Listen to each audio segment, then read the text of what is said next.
Hi, this is Asa, and welcome to my audio experience.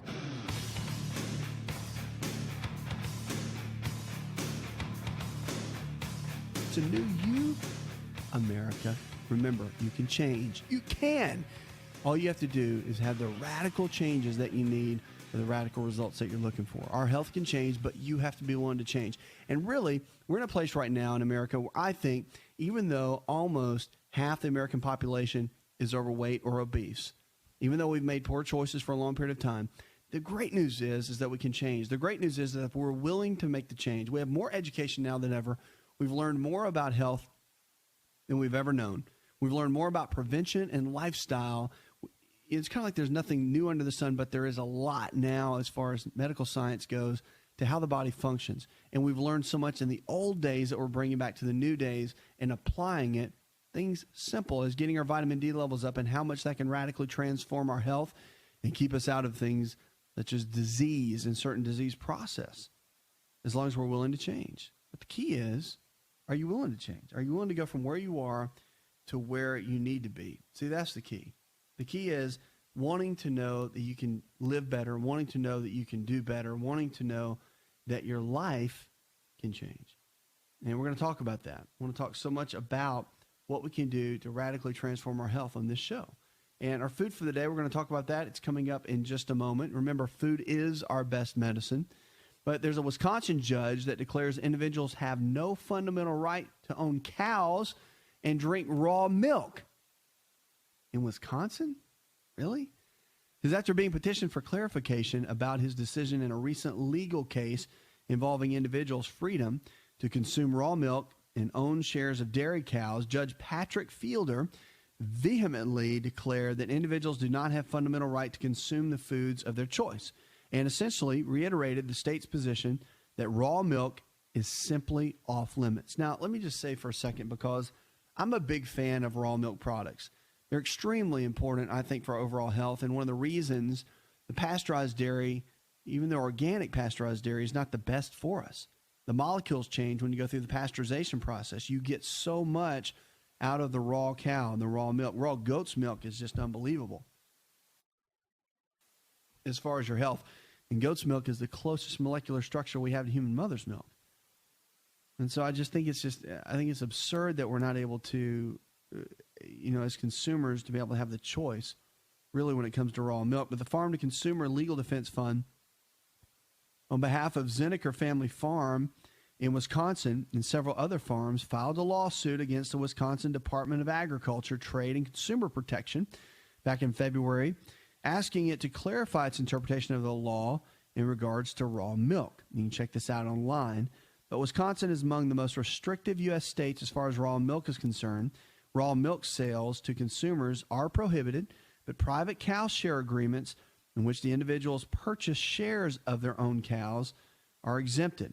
However, due to the onslaught of raids in recent years against raw dairies, private raw milk buying clubs, and even raw milk cow share programs, the plaintiffs simply wanted to clarify Wisconsin's stance concerning these alternate forms of accessing raw milk. So you can do that. Just so you know, if you want raw milk, it is, technically against the law to sell it in the states, but you can go in, and a lot of farms, you can go in and, kind of buy into a cow, and then you can get your gallon or so a week of raw milk from the cow that you partially own. And so it's just amazing the life that they had, and to watch that type of living on a farm and just having the good produce and the fruits and vegetables and just the grass-fed beef. I grew up like that. And just the health that you get from that versus what we have today in the regular population is just unbelievable. So I hope more people will look into the raw milk and, really support the people locally around you, the farmers. No matter where you live, if you live in the city, it may be a little bit more difficult. But even in the suburbs, if you drive a little bit farther out, just look, because the farmers are around more than you would think. And, supporting them is always a great way to go. But what it'll do for your family, the health benefits are amazing. 888-283-7272. That's 888-283-7272. You can call me right now, be a part of the show, or whatever questions you might have. We're here to help. Let's go now to Jeff. Jeff, welcome to the show, my friend. How can I help? I've got an itch on my left arm, It's right between my elbow and the bend of my arm. Okay. It's been on there for about a year, a little over a year, and it just comes and goes. It'll last maybe a week, 2 weeks at a time, and then it'll stop, and it may stop for a month, but then it comes right back. There's no blemishes on my skin. I've used all kind of over-the-counter lotions, anti-itch creams, and nothing seems to help it whenever it starts to itch. I try not to scratch it, but it's just, even in my sleep, I scratch it till it's bleeding. And that's the only marks that'll be left on there, is just where I've scratched it. Right. I don't know what to do about it. It just drives me crazy when I'm awake, and evidently when I'm asleep also. So it'll last for how long? When it comes on, it'll just come out of nowhere. It'll start itching. Right. And then it'll just go away. It'll just go away. You've been to the doctor, so you went to the dermatologist, I assume. And what did they tell you? No, I have not been to the doctor. Okay. I've just used over-the-counter. That's it. Pharmacists at the drug stores, they've told me to use different things, but I have not been to the How doctor. often will it happen? Is it weekly? Is it monthly? How often will it come and go? It may happen all week long, and then it may stop for 2 or 3 weeks, and then it'll start all over. And sometimes it'll last a week, sometimes 2 or 3 weeks. How's your stress level in your life? I don't think I've got any stress. Except this itch on your arm. Sir? Except the itch on your arm. That's about the only stress, right? That's about it. I'm 49 years old. I'm perfectly healthy any other way that I know of. Well, a lot of times when you have, let me just tell you this, when you have weird stuff go on with the skin, here's a little key to remember. All skin conditions, for the most part, are inside out, not outside in. That's why when you put the creams and hydrocortisone creams and all that, they don't really work that well. They do temporarily, but they don't get to the root cause. So a lot of times when you have weird itch on the skin, usually you have omega-3 fatty acid deficiency. We don't get enough omega-3 fats, and what that comes from is fish oil, not in the gel caps, but the oil itself. A tablespoon a day for most adults is what's generally recommended. So that might be something you want to look into. That'll help kind of cut down inflammation in the gut, and also cutting out wheat products and grains for a period of about a month or so. That's bread, pasta, cereal, crackers, all the flour stuff that many of us eat. That can play a big, big role in skin conditions, whether it's itching or burning or whatever it might be. Believe it or not, plays a big role. And again, that's cutting down inflammation in the gut. And I would go see your doctor, though. I would definitely have them run some tests and take a look at it. That's a smart thing to do always. We'll be right back. Did you know that you can listen to the Asa Rx audio experience on Spotify and Pandora? For all the ways to watch and listen, check out our show page at asarx.com/experience. To find out more, connect with On Call Radio online at InShapeNetwork.com.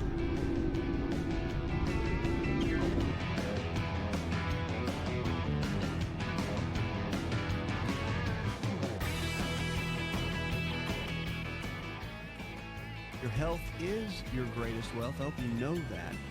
And regardless of what you're struggling with, there's always hope. There's always hope to get your health back. Whether it's diabetes or heart disease, arthritis, depression, anxiety, that your body can change. You can change. And our quote for the day comes from Benjamin Franklin. It says, "Energy and persistence conquer all things." And that is true. Energy and persistence conquer all things. Bob in Miami, Florida, he writes, "My mom is 51 years young, and she was just diagnosed with hypoglycemia." How is this different from diabetes? Well, hypoglycemia is low blood sugar, and it's kind of a precursor before someone could potentially be dealing with diabetes. It's just where the body doesn't handle the blood sugar very well, over-secretes insulin, it drops the blood sugar, causes you to be very tired and weak for a period of time, and it's kind of a yo-yo effect that can happen, but a lot of times it's kind of a setup or a pre-setup for diabetes. So, I mean, what do you do? Managing the diet is a key. Any type of blood sugar-related issue, always go to the diet, always. You always jump in and make changes. Radical changes equal radical results. Now, you can make small changes. You can make those baby step changes. But really getting in and making those changes every single day to your diet, that's a key, especially with hypoglycemia. And chromium picolinate, very good. A lot of research on that. Vanadium or vanadyl sulfate, both of those, very good research on those. And alpha lipoic acid, ALA. They all have very good effects on stabilizing blood sugar. But I'll tell you, from a dietary perspective, making sure that you get plenty of good, healthy fats in your diet on a regular basis, and those are the good ones, omega-3, 6s, and 9s, all of those are very beneficial. So it's about making the right choices. And once you start doing that, everything changes. Even when you're dealing with something as simple with your mom, Bob, like hypoglycemia. Healthy fats are one of the best keys for regulating blood sugar. Make sure you eat a protein with it as well. That's just basic physiology, and that's kind of diet 101, as we call it. 888-283-7272. Lines are open. Let's go to Tricia. Hi, Tricia. Hi. How can I help, darling?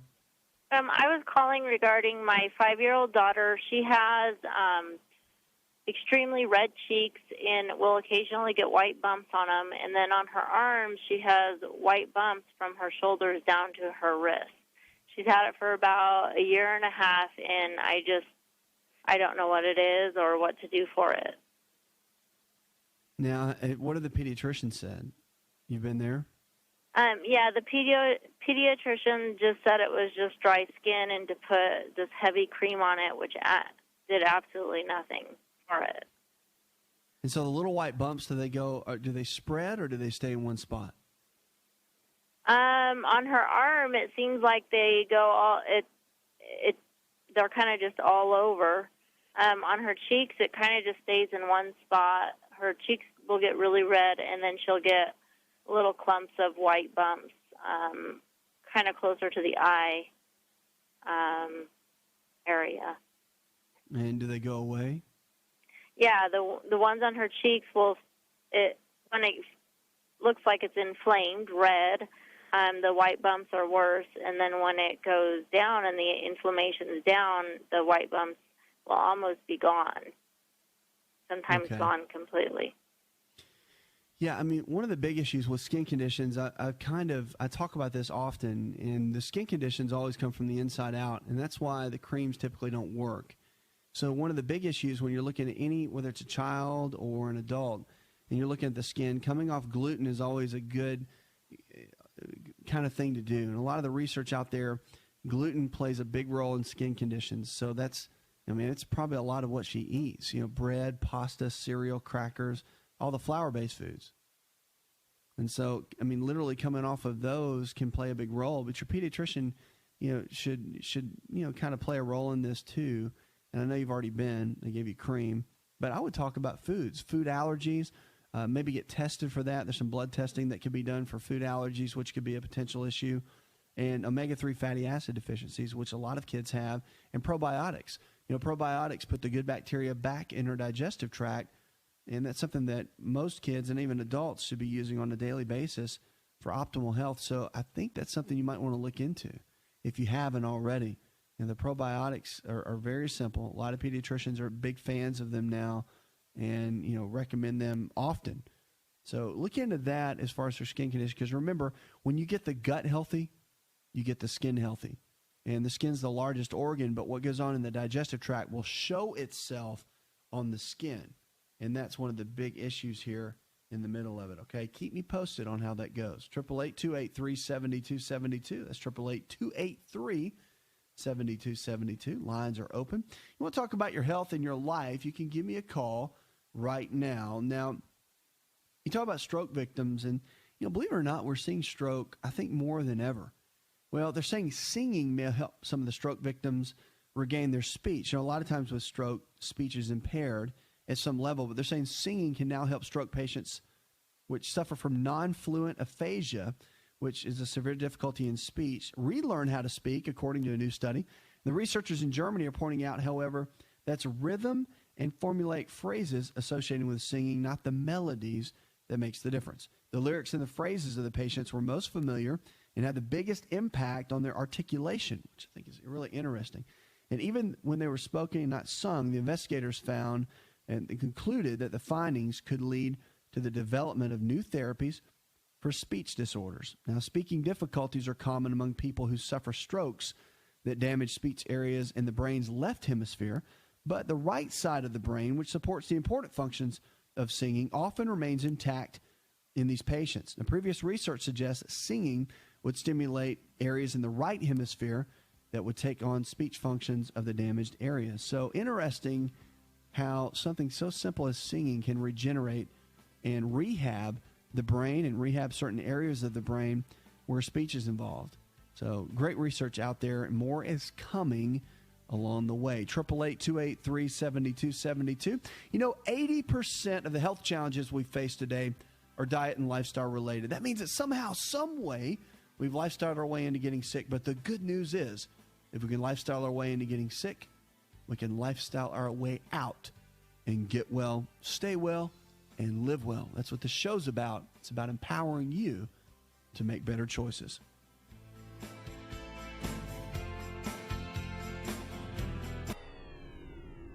Hi, it's Asa. I'm giving you a copy of my best-selling book for free to help you in your health journey today. I'll pay for the book. All you do is just cover the small shipping and handling costs.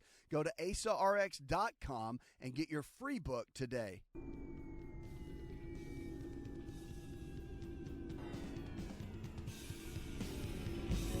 To find out more, visit the show online, InShapeNetwork.com.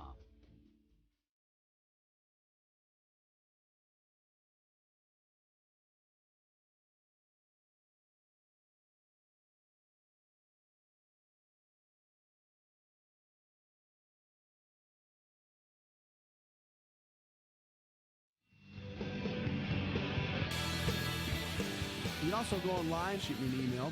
Glad to make it part of the show. And wherever you're listening to our show, we have our preferred wellness providers, a new program where I'm training doctors that believe and partnering with doctors that believe the way that I do. And we're kind of locking arms in these different areas.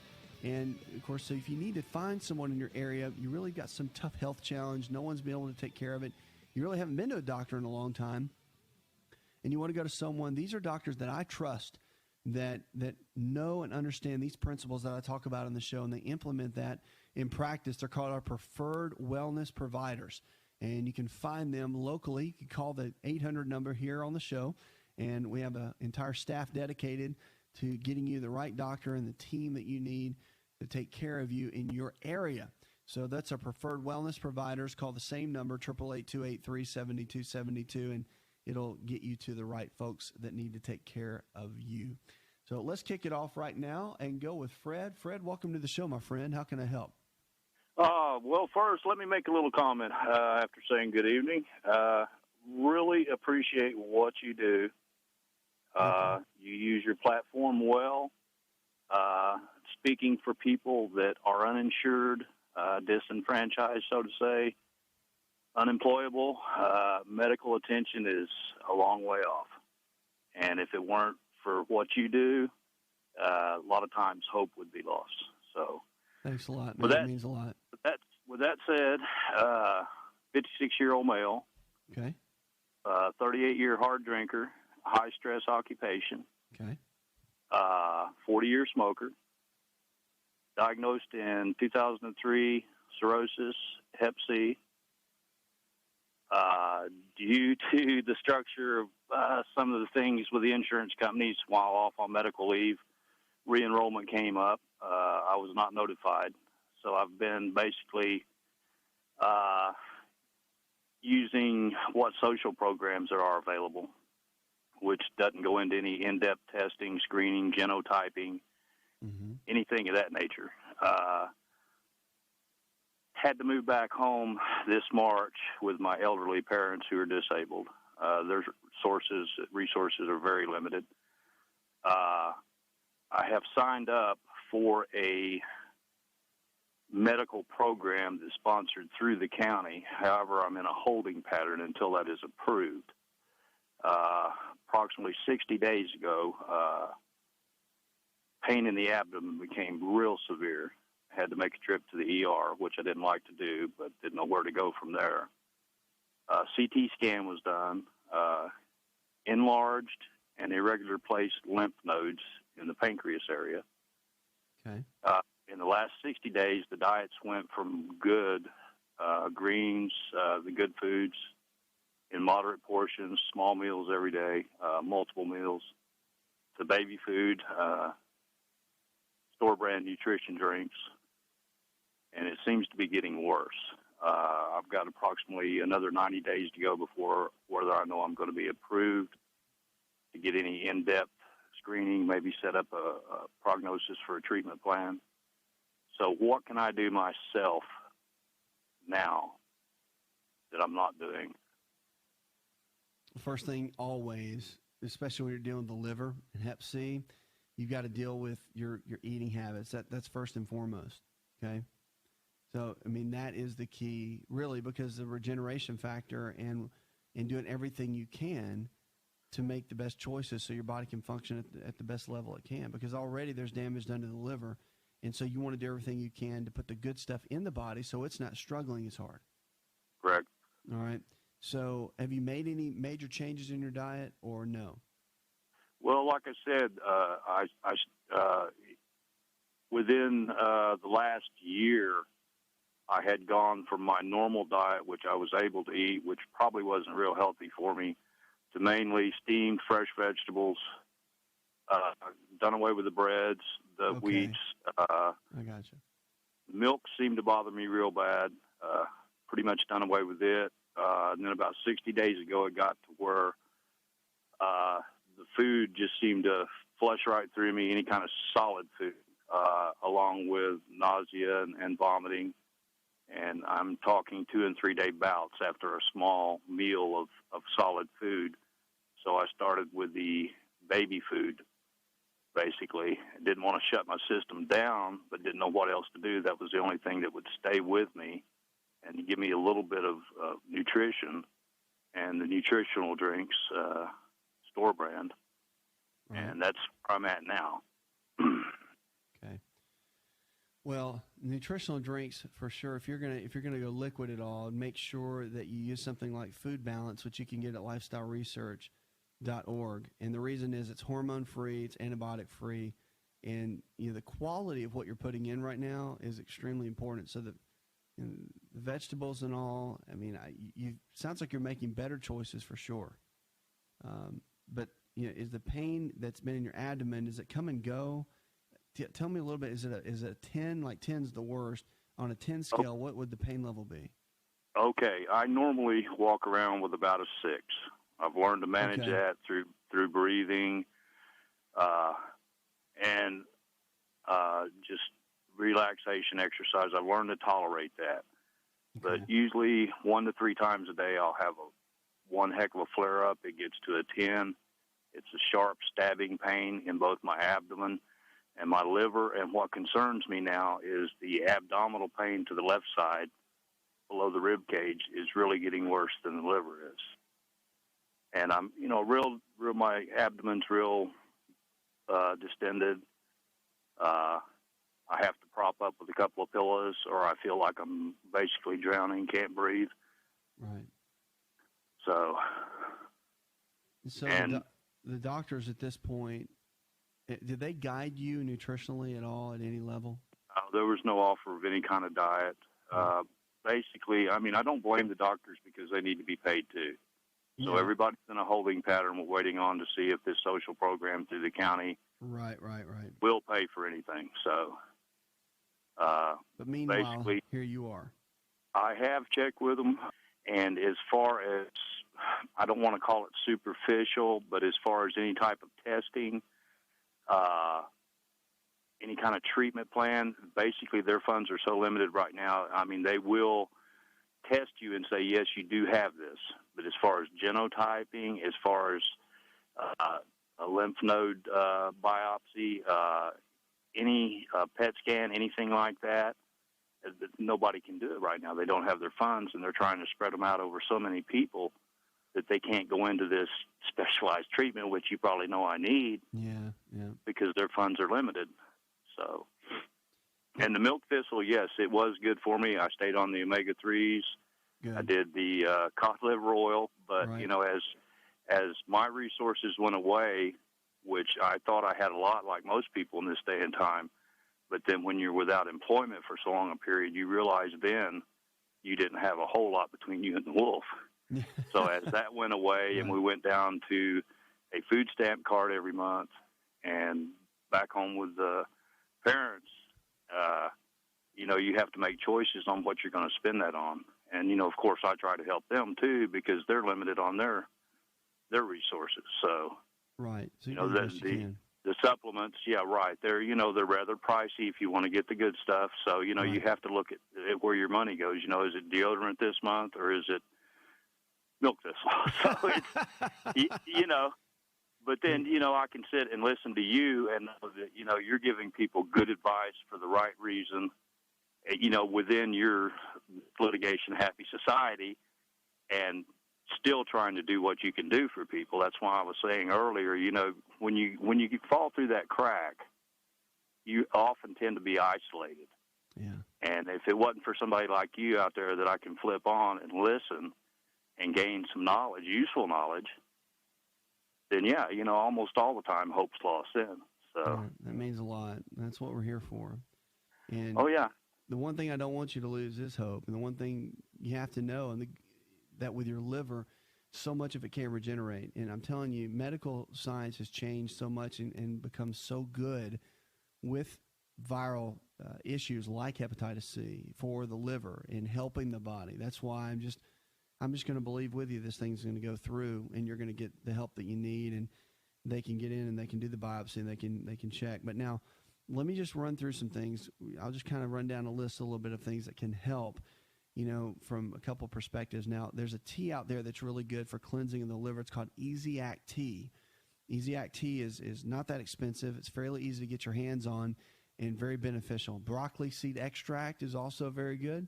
It's something you might want to look into as well. Now, fasting is important too, but you need to do that with a physician's guidance, no doubt, especially at this point. So when this whole thing goes through with this plan, that's something I want to talk to your doctor about. Talk about partial day fast, using chicken broth, beef broth as more electrolytes and fluid replacement. That can really help the liver regenerate and stimulate a lot of the phase 1, phase 2 liver detoxification in that process. So a lot of things you can do.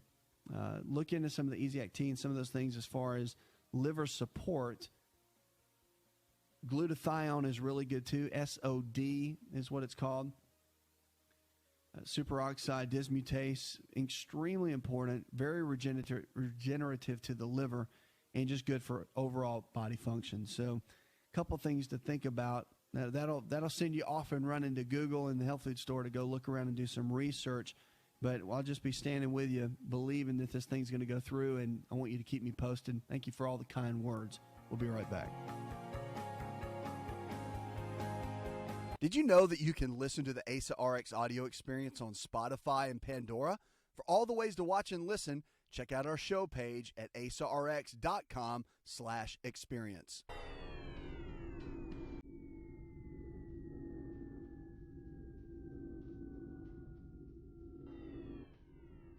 Connect with On Call Radio and watch On Call TV at InShapeNetwork.com.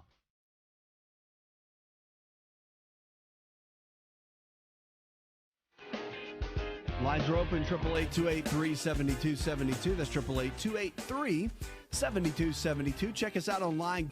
You can send me an email. I'll be glad to make it part of the show. Whatever you need, that's what we're here for. Here to take you from where you are to where you need to be. Now, here's the deal. We're talking about keys to weight loss. This is our weight loss hour that we're now doing here on the show. And you can call in. We got 1 hour. We dedicate it to weight loss, ways to lose those unwanted pounds, because it's one of the biggest epidemics we have in this country right now is not being able to drop the weight. And everyone wants to know why. They're looking for the gimmick. They've got the ab roller. You're on the special diet. You're fasting. You're doing the high fat, low fat, high carb, low carb, no carb. And you're trying to figure out, what in the world can I do to drop these pounds? Well, there's so many factors, but it really comes down to common sense. Let me tell you, no matter what, if you're on a weight loss plan or looking to lose weight, I don't care if it's 50 pounds or 15 pounds, it is critical that you get nutritional blood analysis done. Now, I'm not talking about regular blood work just for disease. That's very important. You want to do that with your doctor. Do it every 6 months with your primary care physician. That's important. I don't think you should even wait a year. I think you should do it every 6 months. And the reason is the blood changes about 4 times a year. It rolls over. Every 90 to 120 days, old cells die off, new cells form. It's vitally important to get your blood work done on a regular basis. But getting it done for like more of a nutritional analysis, checking out all the hormones, checking out everything that wouldn't normally be done, that is important to do as well. Do that twice a year. And it's very important. So nutritional blood analysis, extremely important to know exactly where your body is. And many times it's those last 15 pounds that everybody struggles so hard with. You ever notice that?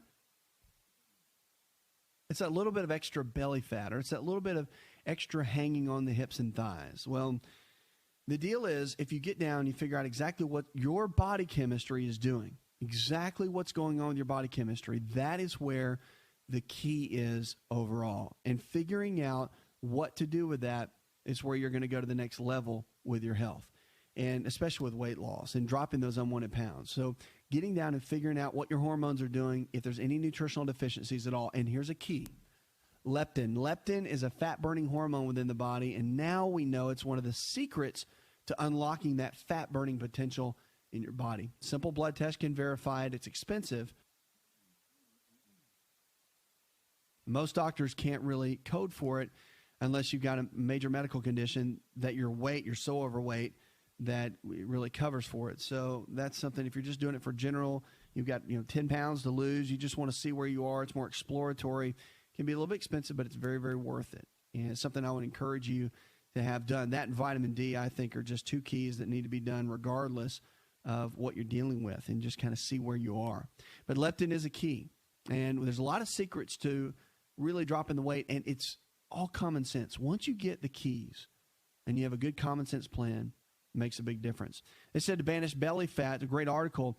You want to drop the belly fat, vigorous aerobic exercise such as jogging or brisk walking beats weight or resistance training. That's what a new study shows.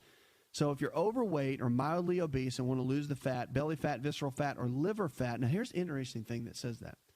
The visceral fat, the organ fat, can be almost more dangerous than just the regular belly fat. And they're saying that the aerobic training was better than resistance training. This was Chris Slentz, a PhD in exercise physiologist at Duke University. There was a new study done in the American Journal of Physiology, Endocrinology, and Metabolism.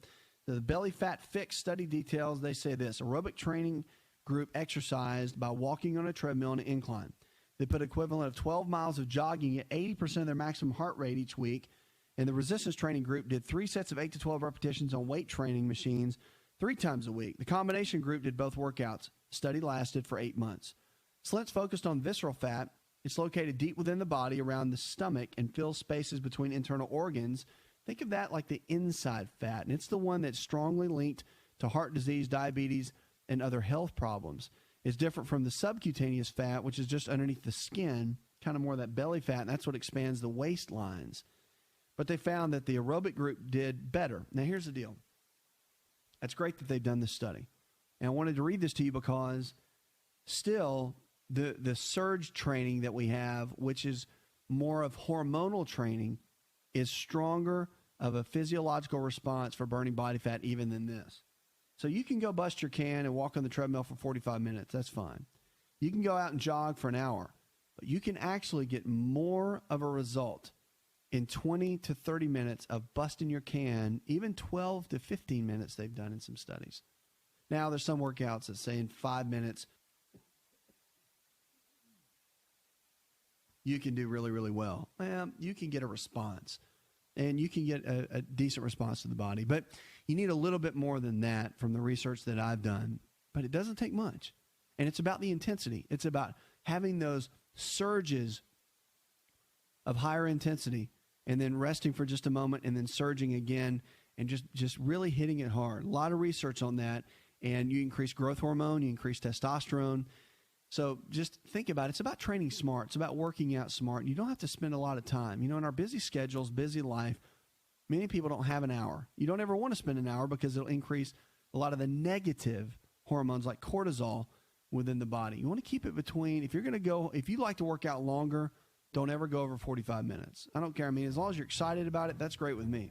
but don't ever go over 45 minutes, because you will lower testosterone, you will lower growth hormone, and you'll increase cortisol. You're going to store more body fat. And if you don't believe me, just try it. Cut back your exercise, but keep your intensity high, and watch what happens to your body composition, and watch how it changes. I think you'll be amazed at that. This is our special hour edition of Dropping Those Unwanted Pounds, our weight loss hour that we're getting ready to focus on.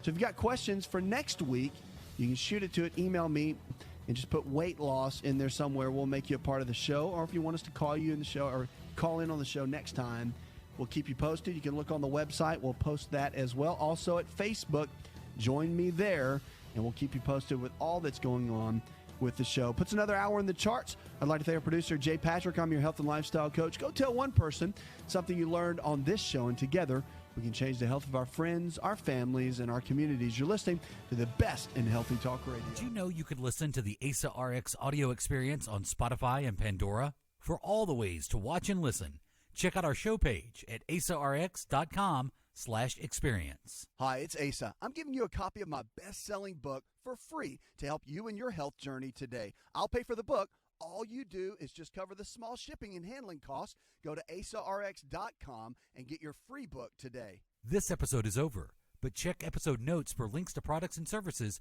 you've heard about on this episode. Thanks for listening and subscribing. Please share the Asa Rx audio experience with others and stay in touch by giving us your comment or review.